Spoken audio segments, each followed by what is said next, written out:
I apologize in advance if I murder anyone's pronunciation of their names. The four candidates, I'm just going to introduce them briefly by name now. Um, the two candidates for seat six, and in the order in which they're going to speak is Daniella Molle. Um, and then the current holder of the seat is Blair Mosner Feltham. And then seat seven, Nicki Vander Meulen is the current holder of that seat. And Dana Colussi Lynde is the candidate that's also going for seat seven right now. So take it away, Daniela Molle, if you're ready. I am. Thank you so much, Rudy. I am going to share my screen. So give me just a couple seconds to get situated here. Uh, yes. So I hope you can see the slides. Yes? I can, yes. Perfect. Wonderful. Well, hello everyone. I'm just so excited about this opportunity to meet you and talk with you about MMSD, and a little bit about myself. As a way of introducing myself, I'd like to engage you in a short activity. So please come along for the ride. If you can, grab a pencil and something to write on. I'll give you a few seconds while I continue to give a little bit of background. If you don't have that handy, we're all on computers or other devices, and if you have like a note-taking app or something like this, you can use that. And what we'll be doing is an abbreviated version of creating a language self-portrait. So there we go. What I'd like you to do first is choose a language or culture that is part of you and connects you to the world. And I'll give you 30 seconds to do that. If within those 30 seconds you have time for more than one, please write that down. If writing it down is difficult, then you can just bring it to mind, think about it. But again, a language or culture that is part of you and connects you to the world.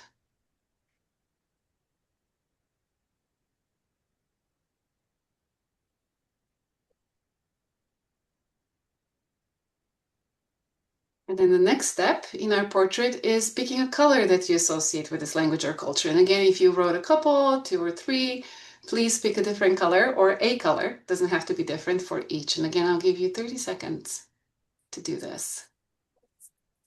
Pick a color.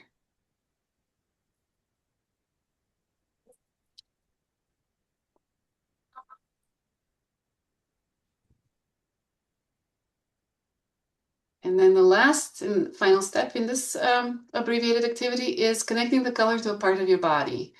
So where in your body would this language or culture live?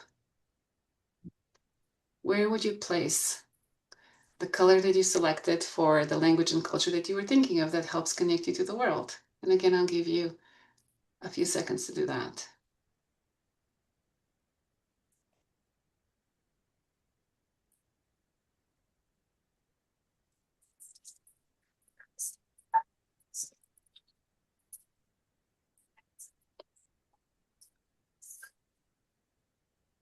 All right. And before we continue, I just would like you to reflect for a second and think about, did you learn something new about yourself while doing this activity? And does it give you maybe a slightly different perspective on who you are?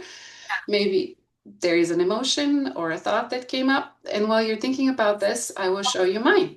So here's my portrait, and I have three colors in it. I have green, blue, and orange. The green is my first language, Bulgarian. I made my feet green because this is the foundation of who I am in the beginning, sort of how I grew up and learned to walk figuratively, the language in which I just spent my childhood. So this is why my feet are green, but also my heart, it's because it connects to very deep emotion for me. I made my face and one of my arms blue because that's English for me.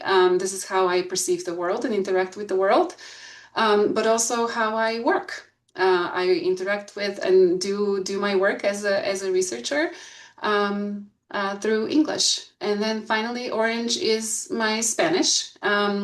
I'm a learner of Spanish and I connect with other people through Spanish. For example, when I tutor every week at Cherokee and I'm a classroom volunteer there and support students in learning math, then I use Spanish to connect with them.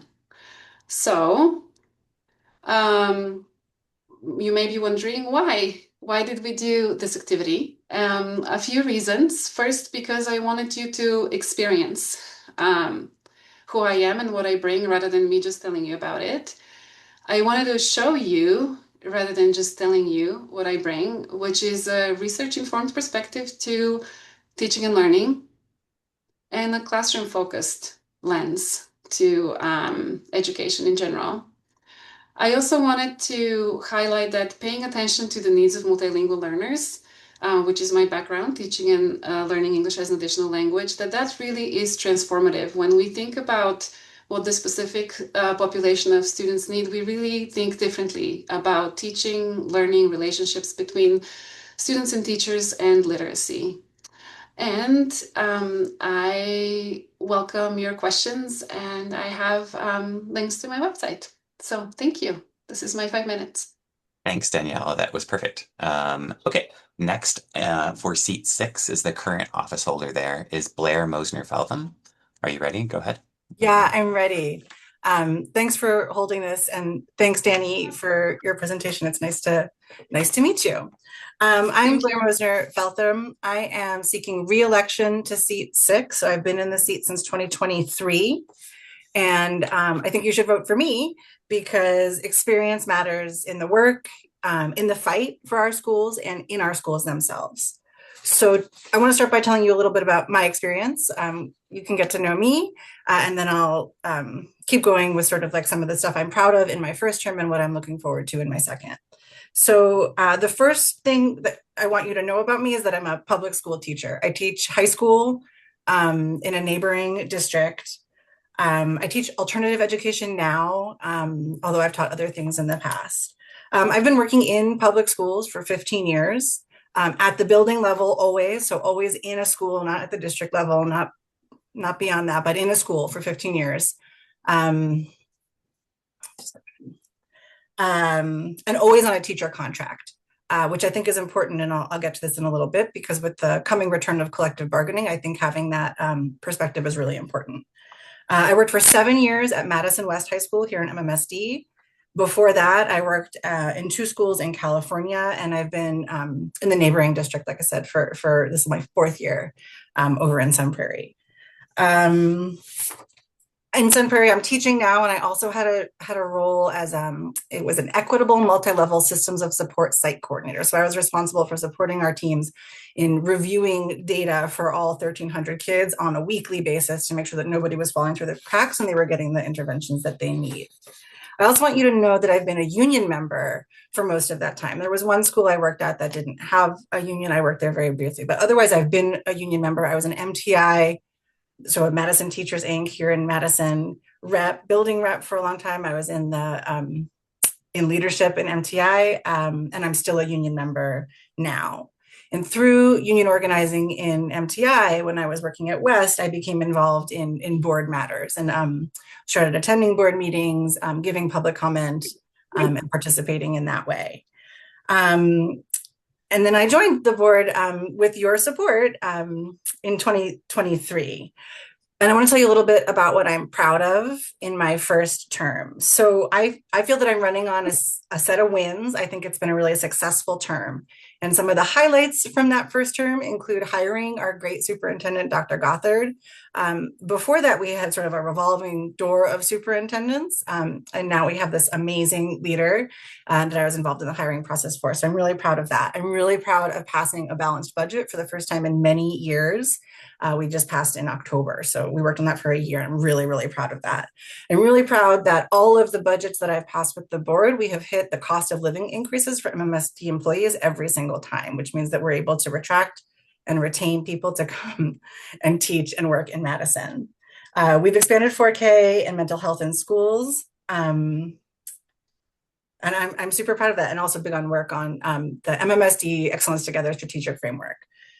Looking forward in the remainder of this term, which will end in April, I'm looking forward to passing a resolution on safe firearm storage, taking action on student safety in that way. I've been working with a group of students on that, and you can expect to see that passed January 26th, our regular board meeting. I'm also super excited about exploring changes to our parental leave policy that will start coming up in public meetings later this month as well, which would mean that staff who work in MMSD schools, when they have children, do not need to exhaust their sick banks in order to be able to recover from birth and bond with their child. Right now in MMSD, you have to use all your sick leave if you want to be paid during the time that you're on parental leave. And so we're looking to change that, and I'm looking forward to that as well. I'm also looking forward to better understanding our professional development investments and strategy. I have a couple of meetings coming out to try and understand what do we invest in terms of money and time, and what's the idea behind that, and is it working? I'm also looking forward to working with MSCR as they engage. I'm on the MSCR advisory committee as the board liaison, and so I work with them as they are undergoing their new strategic plan, as well as the superintendent's wellness advisory meeting. And if I could give a plug, and I'll send the link out, the wellness advisory committee is currently soliciting people's feedback for what will make students and staff healthier at school. Those are things I'm looking forward to in this term. In my next term, I'm looking forward to continuing to understand what our investments in professional development are. Are they working? Oh, I see some questions.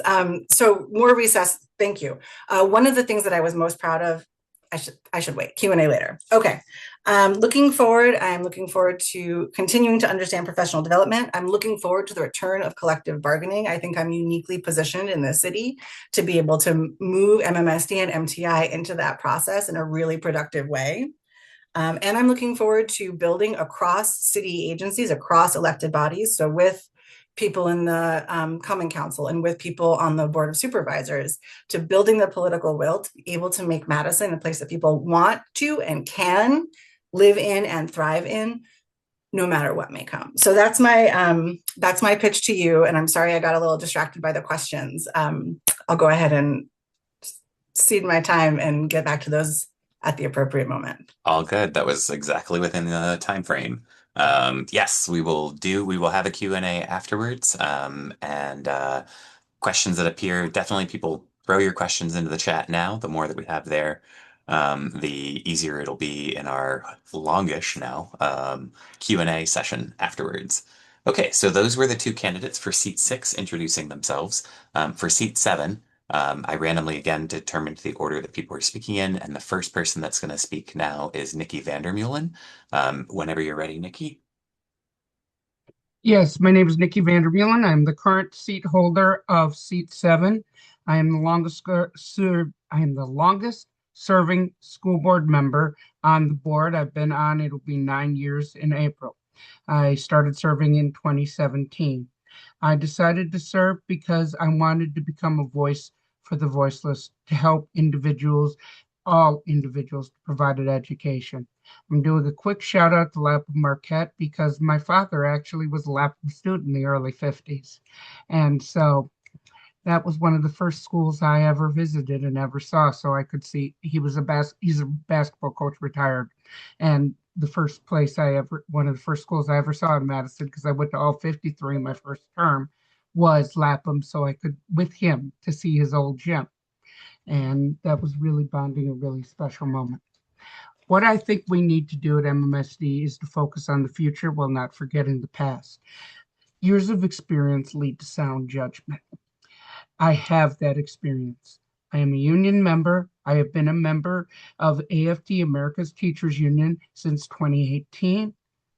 And I have also grown up in a union household. My mother was the head of the teachers union at Whitewater for 10 years. And my dad was a public school basketball coach and was also a high school basketball coach. I wasn't supposed to get an education.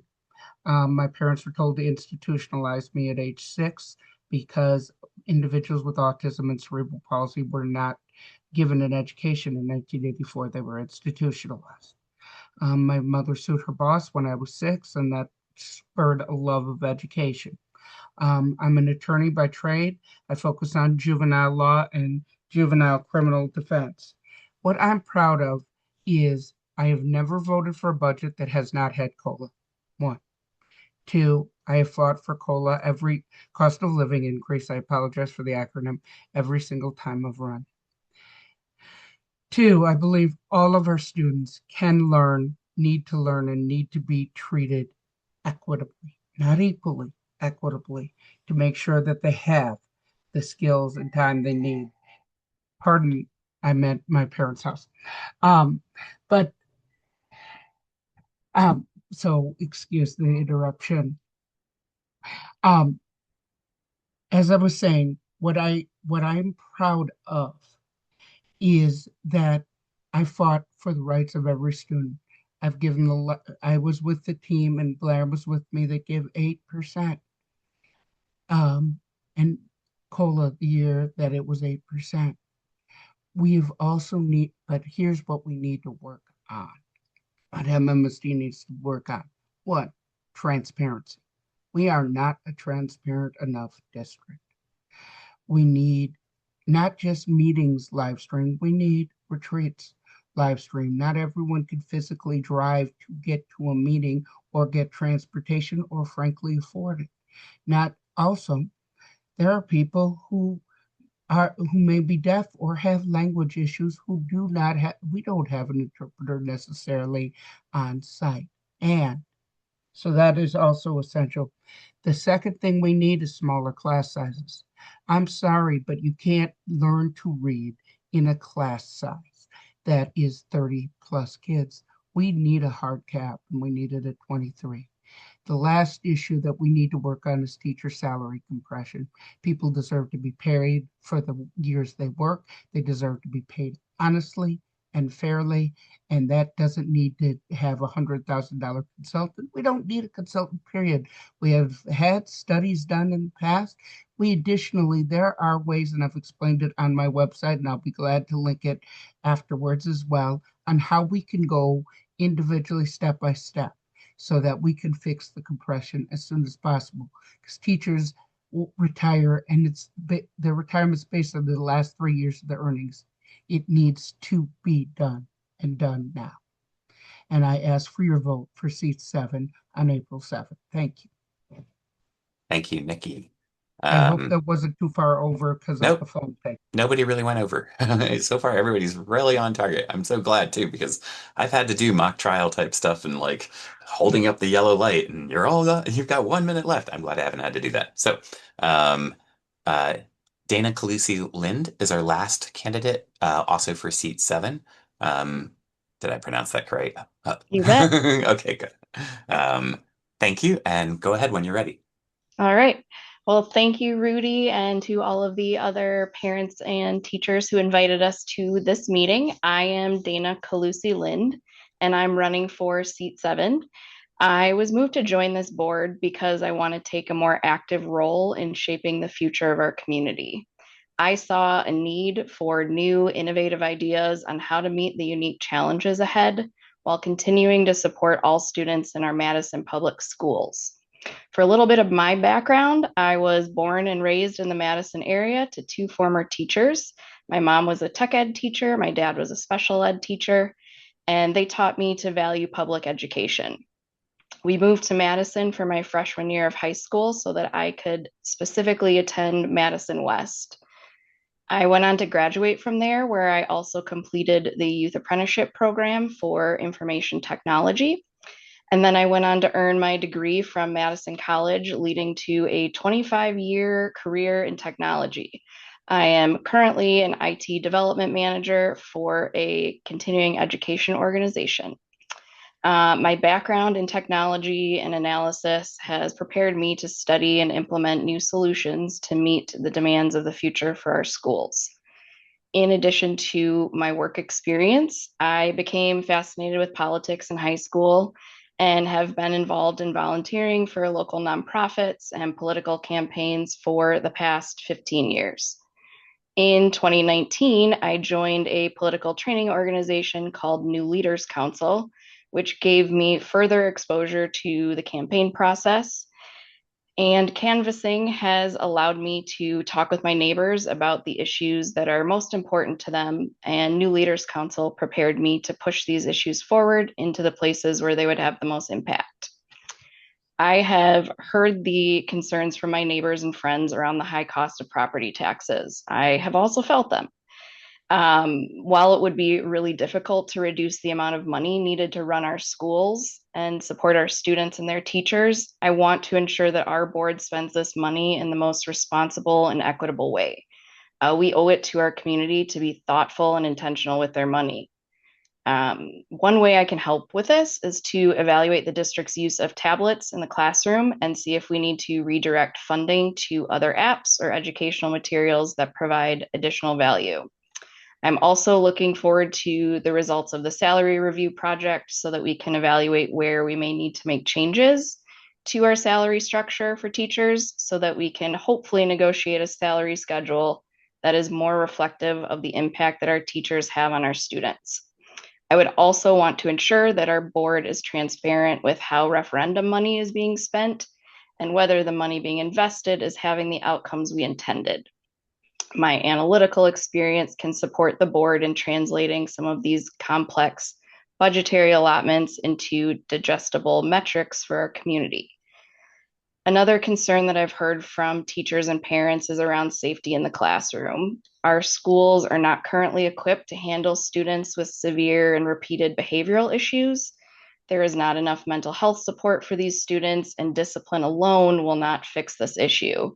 I propose having a broader partnership with organizations in the area like NAMI to provide supplementary support to our overburdened school staff in caring for our children. As a board, we also need to look to creative solutions to balance student safety in the classroom with classroom disruption to other students and teachers. It is hard for us to expect children to get the most out of their education when they're struggling with mental health issues or the disruptions of others in their classroom. Finally, the issue that brought me to the school board is the broad availability of AI, like ChatGPT or Grok, to our students. Parents and teachers that I have spoken with agree that they are worried that AI may lead to a decline in critical thinking skills. From my experience in the IT world, AI can be a really powerful tool. However, it can also be weaponized for plagiarism or certain things like deepfakes and bullying. I'm concerned that our students may be relying too heavily on AI tools to do the heavy lifting of learning, or could use it to harm other students. To address these concerns, I want to help author a district-wide AI policy. This policy would incorporate curriculum that teaches responsible AI usage, how to critically evaluate and fact-check AI search results, and when it's okay to generate AI images and when it is not. It would also include guidance about how to spot plagiarism and how to discipline students for inappropriately using AI. Having this policy will equip our students with power to discern what they are reading and absorbing in the world around them while preparing them to use these tools responsibly following their time with Madison Public Schools. After you leave here tonight, if you remember one thing about me, it's that I want to use technology to ensure that our students are best prepared for their future. Together, we can enable teachers to provide the highest level of instruction while also meeting students' social, emotional needs and keeping them safe. Looking forward, I will work with the board to ensure our community understands how and where we need to make investments and how to do it responsibly. Ultimately, I want to make sure that Madison Public Schools remain a place that parents move to so that they can go to school here, just like me.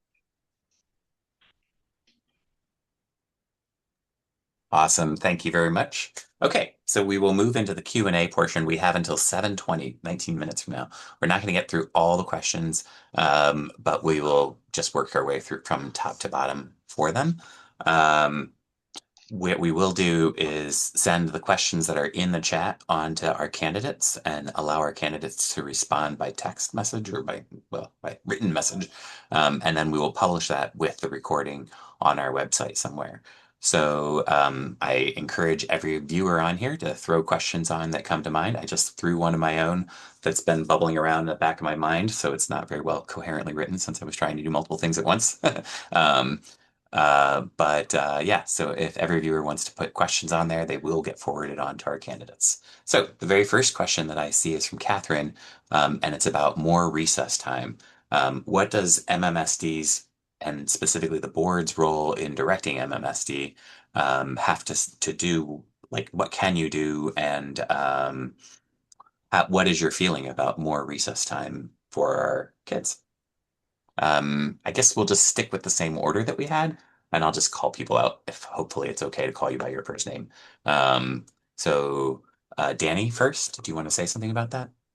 Yes, absolutely. I think that as far as I understand, and this is something that I'm not sure what the district-wide policy is on because I haven't studied it, but my impression is that schools have a lot of discretion on the schedule, on the daily schedule that is set. Because my daughter goes to Hamilton, for example, and recently the schedule was changed and recess was reduced to make room for an additional class. And I wonder if there can be a district-wide policy about a minimum duration of recess, so that even when individual principals maybe make choices, then there is part of the day for the kids that is protected. Yes. Okay. And Blair, I'm gonna keep moving quickly through so we can get as Yeah, many. of course. So there is currently a policy on that, and there's also state limits on it as well. There's currently like just introduced a bill in the state house to increase that number of minutes of recess that can be counted as instructional time from, I think, 30 up to 30 to 60. I've been working with the folks at Say Yes to Recess, and I've actually brought those people into the Superintendent's Wellness Advisory Committee. So I support more recess time. I think that when we think about school schedules, I want to say two things. The first is that I have long been interested in seeing what kind of appetite we have citywide to be more flexible in our scheduling. So that's something I've long been interested in. Mostly I think about that at high school because there are so many challenges around transportation, and so on. But in general, I support it and hope to make moves on that. And the other thing that I wanted to say is, like, when you think about school schedules and recess time, which again I support and I'm hoping to make moves on, you're talking about contract time, you're talking about meeting the required number of instructional minutes. Not that I'm like in love with using that as the way to figure out how much our students are learning, but we do have the responsibility to get those minutes in, as well as transportation issues. And in the past handful of years before I was on the board, MMSE took on the work of transporting middle school students by yellow bus. And so all of that becomes quite complicated. But I am in favor of more recess time. And I'll get back to this question on screen time as well, if we get to it. Okay. And Nikki, go ahead. Yes, we do have a recess policy. It's in our wellness policy 4610, in which it explains the recess time. Also explains that very simply that recess cannot be taken away as a punishment. And that was one of the things I was proud of, because that used to be an issue prior to me being on the board. Additionally, do we need more recess time? Absolutely. Right now, it's a minimum of 20 minutes, but I'm worried we don't have enough time for our kids to eat. Part of the way I would deal with this is, one, advocate to DPI that recess should be an hour in length, and that we need to work on fitting in academic standards in a very believable and breathable way. Kids are not meant to sit 6 to 8 hours a day with little to no movement. And as an attention deficit with hyperactivity, I can tell you, there is no way I did it then. And without my recess, I would have driven every teacher to early retirement. So I am a very strong believer in decreasing that amount. Okay. Thank you for that. And Dana, go ahead.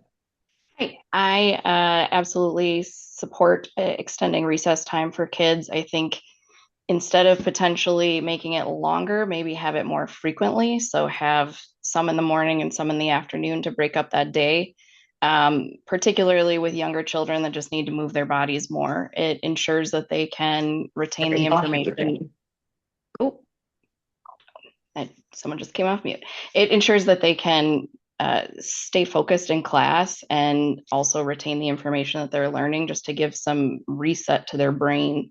So I would absolutely support this and would love to look into ways that we can incorporate that with the board. Okay, excellent. 6 minutes, that's not bad for the questions. I'm going to read Patrick's question right now. Incumbent candidates, how have you, hey Cece, I'm sorry, one second. Okay, Cece, I'll help you with that in a second, okay? Pardon me. Um, Incumbent candidates, how have you listened to the voices of parents and make sure they are heard and actioned at the administration level? Please give an example of when you have held the administration to account. For new candidates, how will you do, and how will you ensure parents' voices are heard and action taken? I think the athletics have zero cost to the district, but the cost is one. I think we'll just stick with that first one though, because it seems like a good complete one basis. So, Daniela? Um, I think that this is something that the district is committed to with the new strategic framework. I am very excited about that it talks about different voices and the different voices of parents. And I am excited that the district is committed to thinking about whose parent voices are heard as well, because it's not just, I think, important to say we have parent voice or we've talked to this group of parents. It's really important, I think, that we listen to the voice of different groups of parents that represent all of our communities. It seems to me that the strategic framework is a very powerful way to work towards that. And I think in particular there are times of when certain events take place, but also when change happens that I think are very important moments when the board can advocate for more parent input. Okay, and Blair? Thanks. And thank you, Patrick, for your question. I won't get into examples that are like when parents approach me specifically for help navigating an issue that's specific to their child or their experience in a school, because people expect to be working on that in confidence. I will say that I'm currently working with a group of parents who are advocating for needed changes to transportation at their school site. And the way I do that is by supporting them to in their engagement with the district and even participating in those conversations, so that we all know and the administration knows that there is board support behind this type of thing. Um, and then I agree with you, Danny. The new strategic framework does have a lot of exciting stuff about the family experience and how families can participate. Um, the Let's Talk. I don't know if people have used it. It seems silly, but you really can get an answer from Let's Talk pretty quickly. And I encourage people to use that as well for making sure that their voices are heard. And Nikki, go ahead. Yes, I have met over the 9 years, I have met with parents frequently to discuss issues. Additionally, this past term, I filed 5 amendments that were all parent-based after meeting with parent groups, including the reinstatement of FTE at second grade at Lapham, maintaining small class sizes in grades K through 2, working to restore 3 FTE classroom allocations at Madison East that were cut, working at allocate 8 part-time FTE teachers, and working to allocate 1 ASL teacher at La Follette. You have to listen to the parents and the students. There must be a balance because students are the ones who need the support and the structure because it is their school. But parents are there as a guide, and we need to make sure both are heard. I also have held listening sessions in the past and will continue to do that in future. I'm available by email and phone, and also have met several times with the wellness, working on the wellness policy regarding recess as well, and water filtration, which also dealt with the parents' concern that kids weren't getting enough hydration. Okay, and Dana? All on the board, I would aim to be extremely collaborative with parents and parent groups. I don't want the first time for us to hear about something is at a school board meeting when they're separated from us when we're on the dais and we're down on the floor. I want to ensure that there is open communication between us and parents at all times and that they feel that we're approachable and accessible to them. I believe everyone who's running also has day jobs. However, it is our responsibility to be available to the parents and the students that we represent. So I would also like to hold, office hours or listening sessions with parents, but also attend meetings like this, and have opportunities to talk on these types of meetings. I'm on video calls all day. It's totally fine for me to be on video calls all night. Just to make sure that I'm hearing and getting input from the parents in the district. You're the most important voice that we have to direct the policy that we have. We want to make sure your kids are taken care of, and also that we're able to incorporate your feedback into how we distribute funds and how we care for our teachers as well. Thank you all for that one. Patrick, I'm gonna just move on to another person's questions, but your questions will definitely be included in the text-based questions, and so hopefully you'll be able to read the answers to those. And if we have more time at the end, then I will come back to your other questions too. But we will probably have answers online for those that the candidates will write. The next person is Madeline, and it says under Act 42. MMSD is required to adopt a new cell phone policy by July. What would you like that policy to include? More broadly, how do you view the current level of screen use, Chromebooks, videos, etc., in MMSD schools, particularly at the elementary level? And we'll just keep with our same order. Danny, go ahead.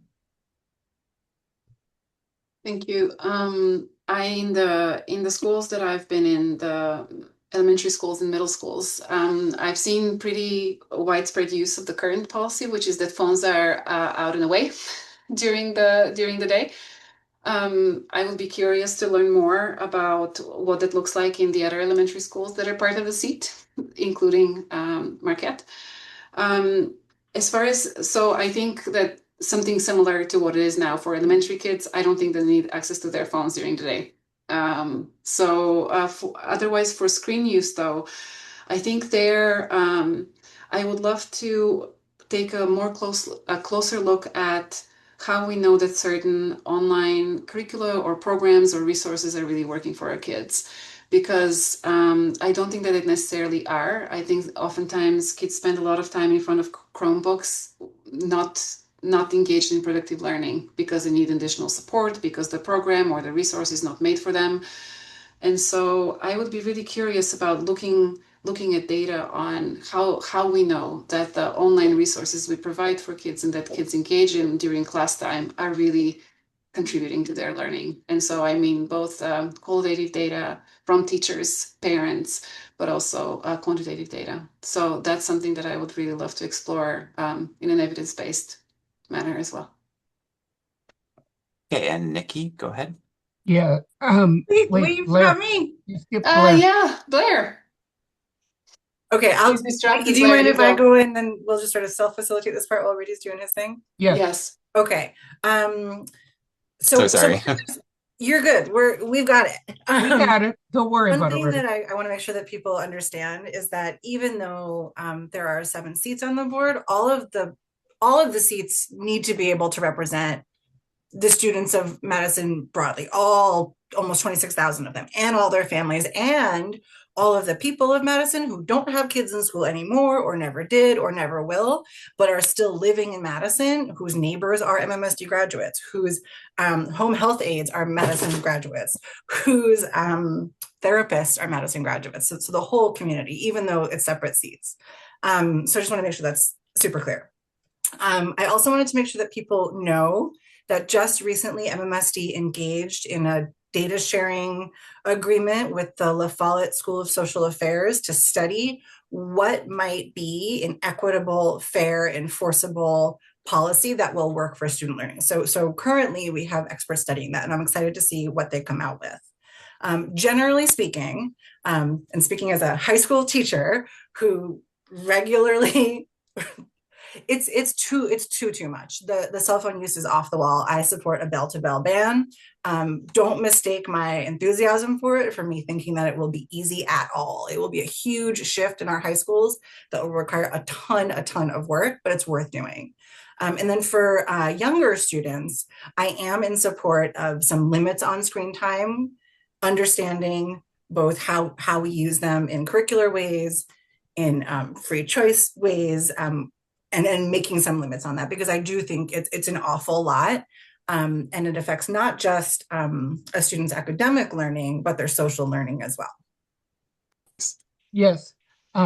My issue on cell phones is very clear. I do not believe in a bell-to-bell ban, and this is the reason why. As an individual with disabilities who has invisible disabilities, I am worried that those who use it for A, blood sugar monitoring, B, have an IEP and have the right to have the phone because they use it for mental health or other panic disabilities will be forced to, and outed because they have access to that phone. Unless we have a specific, and I mean specific, way to protect those students, I worry about them being bullied for that.